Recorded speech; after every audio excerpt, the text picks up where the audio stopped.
ضمن سفری رسمی اساسگذار صلح و وحدت ملی پیشوای ملت پرزیدنت جمهوری تاجیکستان محترم امامعلی رحمان به دولت کویت فروم اقتصادی و صنعتی و سرمایه‌گذاری تاجیکستان و کویت و نمایش محصولات صنعتی و امکانات و ظرفیت‌های سیاحی جمهوری تاجیکستان برگزار گردید. در این چهاربینی سطحی بلند نمایندگان ساختارهای مربوطه دو کشور، صاحبکاران و سرمایه‌گذاران، شرکت‌های سیاحی و هنرمندان اشتراک نمودند.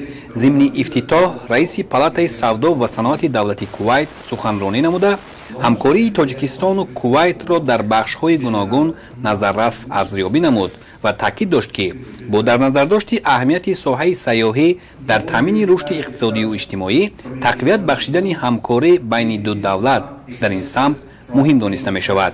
وزیران رشد اقتصاد و سودا، صنعت و تکنولوژی‌های نوی جمهوری تاجیکستان و رئیس کمیته رشد سیاحی نزد حکومت جمهوری تاجیکستان در موضوعهای امکانات صاحبکاری و سرمایه‌گذاری و ظرفیت‌های سیاحی ابراز نظر کردند.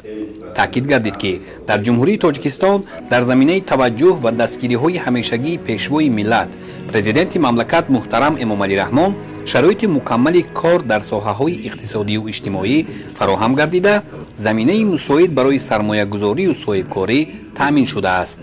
ظرفیت و امکانات سیاحی تاجیکستان برای سیاحت‌های اکولوژی، اگراری، طبابتی و سالمگردانی، گاسترونومی، کوهنوردی، فرهنگی و تاریخی، سیاحی ورزشی، صنعتی و تجارتی و غیره موافق بوده در این سمت‌ها تشکیل کردن خط سیرها و مقصد موافق ارزیابی گردید.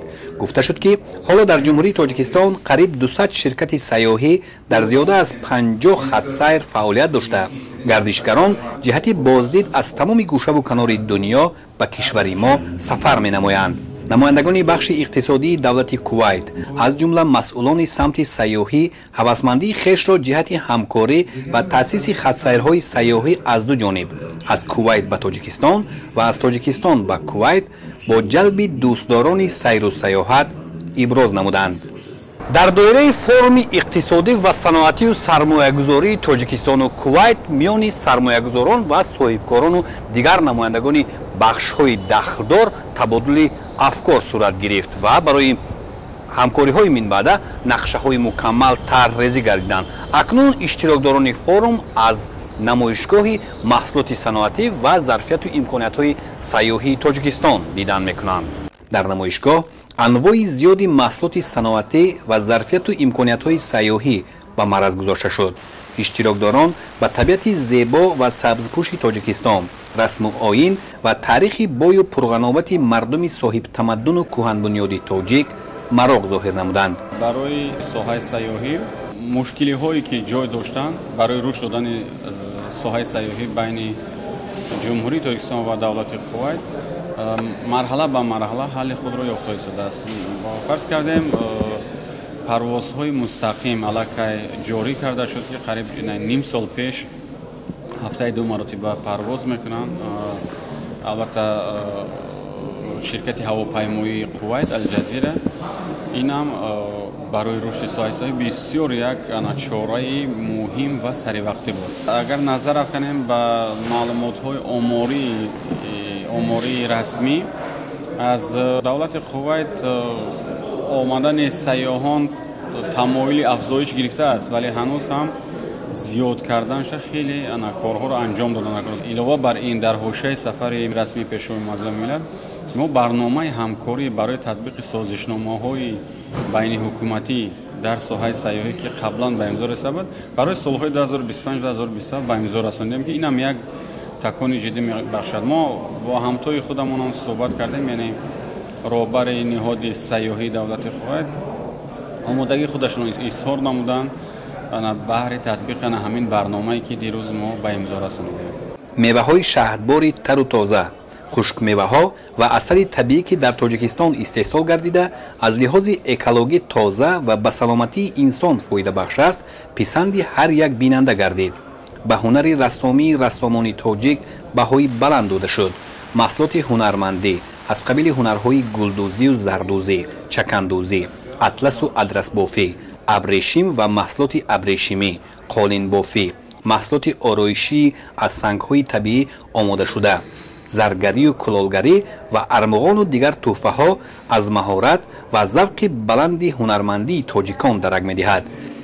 аз намоишгоҳи мол маҳсулоти саноатӣ ва имкониятҳои сайёҳии Тоҷикистон доираи васеъи намояндагони сармоягузорӣ, соҳибкорӣ ва ширкатҳои сайёҳии давлати Кувайт, инчунин корпусҳои дипломатии муқими давлати Кувайт дидан намуда, аз ҷумла ба зарфиятҳои сайёҳии Тоҷикистон баҳои баланд доданд ва ҳавасмандии худро барои ташриф овардан ба Тоҷикистон ва густурда намудани ҳамкориҳои судмандро муҳим шумориданд. дар намоишгоҳи мазкур ҳунармандон ҳам фаъолона ширкат варзида дар растаҳои зиёд беҳтарин маҳсулоту маснуоти ҳунармандиро ки барои миллати тоҷик аз қадим мерос мондаанд муаррифӣ намуданд. барои мо бисёр ифтихори бузург аст ки дар доираи сафари асосгузори ваҳдати миллии пешвои миллат президенти ҷумҳурии Тоҷикистон ба давлати Кувайт ки ва 30-мин солгарди барқарор кардани муносибатҳои дипломатӣ миёни ҷумҳурии Тоҷикистон ва давлати Кувайт рост омад. дар ин ҷо гӯшаи саноатӣ, иқтисодӣ ва сайёҳии ҷумҳурии Тоҷикистонро ташкил кардем ки бо истифода аз ин имкониятҳои васеъ тамоми зарфиятҳо ва иқтидори сайёҳии худро пешкаши ҳаводорони сайру сайёҳат гардондем. дар ин замина номгӯи зиёди маҳсулоти саноатии Тоҷикистон ба намояндагони давлатӣ ва соҳибкорону сармоягузорони кувайтӣ муаррифӣ гардид. аз ҷумла канданиҳои фоиданоки Тоҷикистон хоса антрацит, тилло, оби тилло, оби нуқра, литиум, платиниум, мис, сурма, алюминий, мармар ва маҳсулоти аз онҳо тайёршаванда ба мараз гузошта шуданд. металлҳои ранга ва сангҳои қиматбаҳо таваҷҷӯҳи намояндагони сохторҳои гуногуни давлати Кувайтро ба худ ҷалб карданд. Насколько мне не изменяет память, после ковида, когда все посольства начали активизировать или перезагрузить свои работы, вот я не припоминаю такую большую выставку в Кувейте, государственном Кувейте. Были начинания нескольких посольств разные во время национальных дней, но такого я не припоминаю. Я желаю моим таджикским друзьям успеха начинать